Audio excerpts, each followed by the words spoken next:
Welcome to our channel. இன்னைக்கு நம்ம பார்க்க போகிற ரெசிபி அருமையான செட்டிநாடு மீன் குழம்பு. பாரம்பரிய செட்டிநாடு ஸ்டைலில் எப்படி செய்யறதுன்னு வாங்க பார்க்கலாம். நம்ம சேனல் சப்ஸ்கிரைப் பண்ணாதவங்க சப்ஸ்கிரைப் பண்ணிக்கோங்க. பக்கத்தில் இருக்க நோட்டிஃபிகேஷன் பெல் ஐக்கான் ப்ரெஸ் பண்ணி அதில் ஆல் அப்படிங்கிற ஆப்ஷன் செலக்ட் பண்ணிக்கோங்க. ஃபர்ஸ்ட் நம்ம குழம்புக்கு வறுத்துக்கலாம். ஒரு கடாய் வச்சு 1 டீஸ்பூன் எண்ணெய் ஊற்றிக்கோங்க. 1 கப் அளவுக்கு சின்ன வெங்காயம் சேர்த்து வதக்கிக்கோங்க. வெங்காயம் நல்லா வதக்க வேண்டியது இல்லைங்க, ஒரு நிமிஷம் வதக்கினா போதும். நான் இன்னைக்கு 10 வரமிளகாய் எடுத்திருக்கேன். உங்களுக்கு காரம் கம்மியாக வேணும்னா நீங்கள் 8 வரமிளகாய் சேர்த்துக்கிட்டிங்கன்னா போதும். 8 பல்லு பூண்டு, இஞ்சி ஒரு 4 துண்டு சேர்த்து வதக்கிக்கோங்க. 2 பெரிய சைஸ் தக்காளியை பொடியை நறுக்கி சேர்த்திக்கோங்க. தக்காளியை நல்லா வதக்கிக்கோங்க.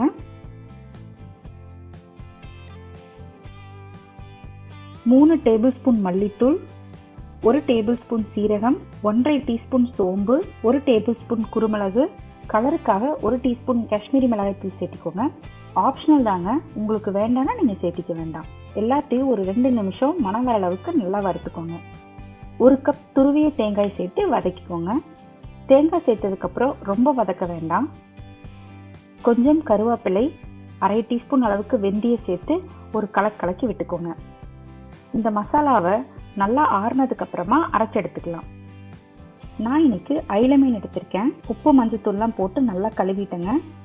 இப்போ இதில் 1 டீஸ்பூன் மிளகாய்த்தூள், 1 டீஸ்பூன் கல்லுப்பு, 1 டீஸ்பூன் மஞ்சள் தூள், ஒரு எலுமிச்சம்பழம் பிழிஞ்சு எல்லாத்துலேயும் நல்லா மசாலா படுற மாதிரி பிரட்டி வச்சுக்கலாம்.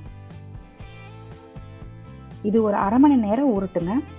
இப்போ ஒரு சட்டி வச்சுக்கலாம். மண் சட்டியில் செய்யுங்க, ரொம்ப டேஸ்டாக இருக்கும். 1/2 கப் நல்லெண்ணெய் ஊற்றிக்கலாம். எண்ணெய் நல்லா காஞ்சதும் 1 டீஸ்பூன் கடுகு சேர்த்திக்கலாம். 1 கப் சின்ன வெங்காயம் சேர்த்திக்கலாம்.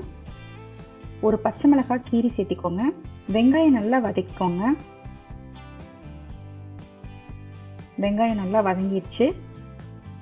இப்போ நம்ம அரைச்சி வச்சிருக்க மசாலாவை ஊற்றிக்கலாம். எலுமிச்சம்பழம் சைஸ் அளவுக்கு புளியை நல்லா கரைச்சி எடுத்துருக்கேங்க. இதையும் சேர்த்திக்கலாம். 2 டீஸ்பூன் கல்லுப்பு சேர்த்து கலக்கி விட்டுக்கோங்க. இப்போ நம்ம ஊற வச்சிருக்கிற மீனில் இருக்கிற இந்த மசாலா தண்ணியும் குழம்பு சேர்த்திக்கலாங்க. குழம்பு ஒரு 15 நிமிஷம் நல்லா கொதிக்கட்டும். மீன் குழம்பு இந்த ஸ்டைலில் ஒரு தடவை செஞ்சு பாருங்கள். நீங்கள் எப்போவுமே இதே மாதிரி தான் நீங்கள் வீட்டில் செய்வீங்க. அவ்வளோ டேஸ்ட்டாக இருக்கும். குழம்பு நல்லா கொதிச்சிருச்சு. இந்த ஸ்டேஜில் நம்ம மீன் எல்லாத்தையும் போட்டுடலாம். லேசாக கலக்கி விட்டு ஒரு 5 நிமிஷம் கொதி விட்டுக்கலாம். நம்ம மண் சட்டி சூட்டுக்கே மீன் சீக்கிரமாக வெந்துடும். ரொம்ப நேரம் கொதிக்க வேண்டாங்க. மீன் நல்லா வெந்துருச்சு. குழம்பும் கரெக்டான பதத்தில் இருக்குது. கொஞ்சமாக கருவேப்பிலை சேர்த்து அடுப்பை ஆஃப் பண்ணிக்கலாம்.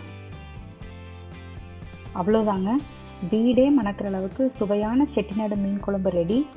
இந்த ரெசிபியை கண்டிப்பாக செஞ்சு பாருங்கள். செஞ்சு பார்த்துட்டு எப்படி இருந்துச்சுன்னு என்கிட்ட ஷேர் பண்ணுங்கள்.